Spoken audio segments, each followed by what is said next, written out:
ಇನ್ನು ವೀರೇಂದ್ರ ಪಪ್ಪಿಯ ಬಗ್ಗೆ ಮಾತಾಡಬೇಕು. ಯಾಕಂದರೆ ವೀರೇಂದ್ರ ಪಪ್ಪಿ ಮನೆ ಮೇಲೆ ರೇಡ್ ಆಗಿದ್ದು, ಅದಾದಮೇಲೆ ಅದೆಷ್ಟರ ಮಟ್ಟಿಗೆ ಚಿನ್ನ ಸಿಕ್ತು, ಹಣ ಸಿಕ್ತು.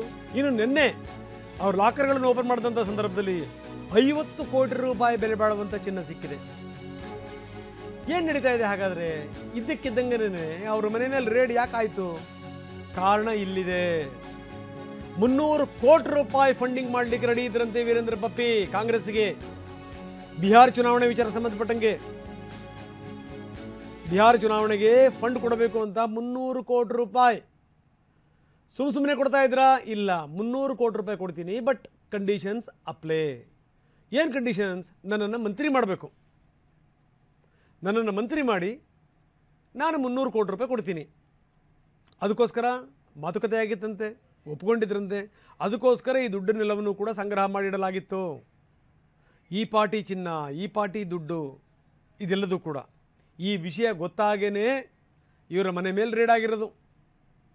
ರೇಡ್ ಆದಮೇಲೂ ಕೂಡ ಯಾವುದೇ ಒಬ್ಬ ನಾಯಕ ಕೂಡ ಇದಕ್ಕೆ ಸಂಬಂಧಪಟ್ಟಂಗೆ ಮಾತಾಡಿಲ್ಲ. ಇದಕ್ಕೆ ಸಂಬಂಧಪಟ್ಟಂಗೆ ಅಪ್ಪಿತಪ್ಪಿ. ಈಗ ಇನ್ನೊಂದಿಷ್ಟು ಇದಕ್ಕೆ ಸಂಬಂಧಪಟ್ಟಂಗೆ ಆಳಕ್ಕಿಳಿಯುತ್ತವೆ ಅಂತ ಅನಿಸುತ್ತೆ. ಯಾರ ಜೊತೆ ಮಾತಾಡಿದ್ರು, ಏನು ಎತ್ತ, ಯಾರ ಮುಖಾಂತರ ಹಣ ತಲುಪಿಸ್ತೀವಿ ಅಂತ ಹೇಳಿದರು, ತಲುಪಿಸುವಂಥ ಬಗೆ ಹೇಗೆ, ಇದೆಲ್ಲದರ ಬಗ್ಗೆನೂ ಕೂಡ ಏನಾದರೂ ಆಳಕ್ಕಿಳಿದು ತನಿಖೆ ಮಾಡಿದ್ರೆ ಇನ್ನು ಯಾರ್ಯಾರು ಇದರ ವ್ಯಾಪ್ತಿಗೆ ಬಂದುಬಿಡ್ತಾರೋ